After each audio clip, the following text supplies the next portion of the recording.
Shalom shalom bandeko na ngai lelo toza kotanga livre moko a Barik na kati ya Bible oyo ya minene ezali kaka lokola ba proverbe awa tozotanga Barik 4 na verset 1 balobi la sagesse est dans le livre des commandements de Dieu, c'est la loi qui est éternelle, quiconque la saisit va vers la vie, quiconque la délaisse va vers la mort. Demi-tour descendant de Jacob, emparez-vous d'elle, en route vers la clarté. À sa lumière, ne livre pas à d'autres votre glorieux privilège, ne laisse pas votre avantage à un peuple étranger. Heureux sommes-nous, gens d'Israël, car nous savons ainsi tout ce qui plaît à Dieu. Amen. Awa livre oyo ya proverbe eza koloba ke ezalaki na awa Baruch mutakomi yango na kati ya babible mosusu balusego ya minene. Donc azoloba awa esengo na biso bato oyo toyebi Yesu, bato oyo toyebi Nzambe, esengo na biso bato oyo tovandi kati na sagesse ya Nzambe yango nde ezali mwinda kati na bomoi na biso. Koyeba Nzambe ezali vraiment eloko moko ya motu ya ndeko na ngai. Koyeba Nzambe vi na yo mobimba ekozala éclairé. Kosalela Nzambe na solo pe koyeba Nzambe pe kobanga makomi na Nzambe pe kotosa kosalela vi na yo mobimba o ezali lumière na lumière. Yango a tozomona alobi heureux sommes-nous gens d'Israël car nous savons ainsi tout ce qui plaît à Dieu. Ndeko na nga ma sœur mon frère na tongo na lo faut toyebaka eloko nini eza ko plaire Nzambe. Il faut yebaka eloko nini oyo oza kosala. Il faut mitunaka soki ezali kosepelisa Nzambe na yo. Makambo na biso tosalaka na bomoi tolingaka ete esepelisaka Nzambe. Eske koyiba oyo oyibaka esepelisaka Nzambe? Kofinga oyo ofingaka, toki deuxième femme oyo vanda, to mwasi ya bato oyo ozwa, to mwana ya mbanda oyo nyokolaka, to mateya oyo teyaka, eske sepelisaka Nzambe? Awa pepe Israel alobi ke tozali na esengo parce que toyebi oyo eza kosepelisa Nzambe.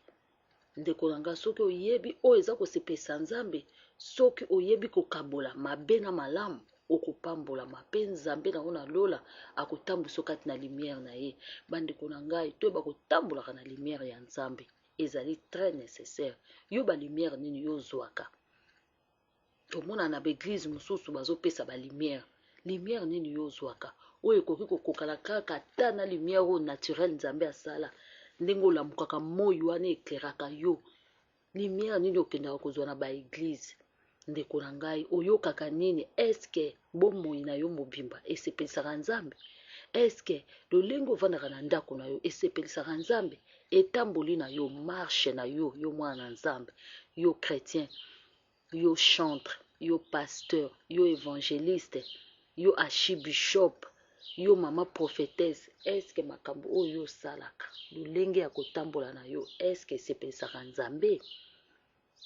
Toluka toyeba ba marche na biso soki esepelisaka Nzambe. Toluka koyeba kolata na biso soki esepelisaka Nzambe.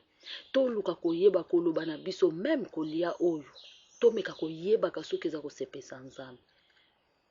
Mwana classe nyonso oyo atangaka mateya na classe atangaka mpona kosepelisa pe bato baza kofutele minerval, mpona kosepelisa pe professeur aza kopesa cours. So professeur azopesa yo cours amoni ke yo oza mayele makasi ya kosepela na yo makasi, kesa so oza mabe, kesa so oza vraiment na visage ya malamu te, mais ntango yo ozoyeba cours na ya bakosepela no makasi eza lokwa papa na biso na lola. Ntango biso toza kotosa bacommandement na ye, tango biso toza komarche selon l'esprit de Dieu, tango biso toza koyeba ke molimo mosantu nde yango wana soki ozotambola nango okosala makambo oyo ezosepelisa Nzambe. Ma soeur mon frère, biso mbale tozosepelisa Nzambe te mpona marche na biso na molimo mosantu aza na kati te. Il faut to associer molimo mosantu na marche na biso. Kotambola na molimo mosantu yango nde kosepelisa Nzambe parce que molimo mosantu eza kosonde même pensée ya Nzambe. Molimo mosantu yango esekwisaki Yesu Masiya kati na bakufi. Molimo na Nzambe yango balobi eza l'esprit qui vivifie. Donc tokufaki na masumu sikoyo toza kobika kaka na molimo mosantu. Moto akobika kaka na liloba ya Nzambe pe soki atosi yango. moto azobika na mai te, moto azobika na bapoudre te, bapesa yo eloko moko te oyo natia na se ya kiti te, moto akoki kobika na biloko wana te, kaka parole ozoyoka, kaka bible ozofungola ozotia na misala. Mpo nzambe na biso komoni nzambe malamu, alingaka mabe te, balobi azali mbala misato mosantu, 3 fois saint. Ye mpenza atambolamaka na kati ya kopetolama. Donc moto nyonso akopusana epai na ye fo mpenza osukola maboko na yo, ozala mpenza na problème na moto te, olongwa na bakati na kofinga na bakoyina na baironie, ivronnerie, na kati na badrogue, olongwa mpenza na kati na ba deuxième femme, olongwa mpenza na kati ya bapolygamie, olongwa mpenza na kati mpenza na bamakambo oyo eza kosepelisa nzambe te. Ndeko na nga ma soeur mon frère, toluka tosepelisa nzambe na bacomportement na biso, bacaractère na biso. Yo mwana na nzambe so batali caractère na yo, donc moto akoyoka kosepela te. Eske bomoi no esepelisaka nzambe? Eske yo oza ya nzambe to oza ya nzambe te? Place ovandi, place okomoni bato bazoswana yo ye lisusu kobakisa. Caractère no esepelisaka nzambe te, otutaka kutu tolo oza mwana na nzambe, mais soki batali elateli na yo ozali mwana na nzambe te. Obetaka tolo yo ozali mwana na nzambe, kasi soki batali langage na yo ozali mwana na nzambe te. Tozwa langage ya royaume. Bato bazoya na église mpo babondela nzambe, mais ntango bakobima déception na déception, ozokomituna tokende wapi? Ngonga yango ebelemi mutu na moto afungola bible na ye, kosenga nzambe molimo mosanto mpo ocomprendre bible malamu. Mpo bana na nzambe tozaka na place moko ya kokimela kaka testament oyo batikela biso bible. Soki tolandi yango, yango nde sagesse ya nzambe. Soki tolandi yango, soki totosi bible oyo, makambo nyonso eza kokomama. Epuis soki toboyi mabe, toza kotambola kati na malamu, biso moko tokomona lipamboli. Eza so na kati na église te ke tokoadore nzambe. Tokoki kokende église mabe te, mais eza liso na kati na église te.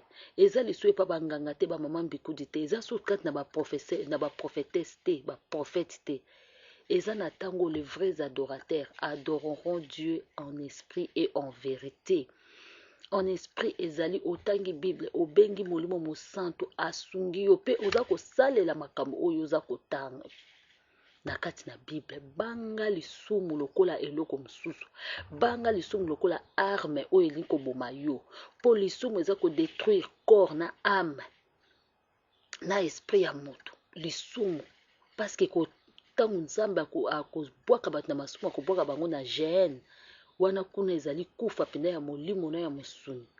Donc bandeko na ngai, tobanga lisumu ndenge lokola moto abrake yo arme, tobanga vraiment lisumu, totambola na solo po koluka nzambe eza lisusu na baprophétie te. Balobi les prophéties cesseront. Toboyi te tokende église, kasi toluka nzambe na tongo midi pokwa. Prions sans cesse, to prier penza sans cesse. Wana ezali recommandation oyo nzambe na biso atikela biso. Shalom shalom bandeko na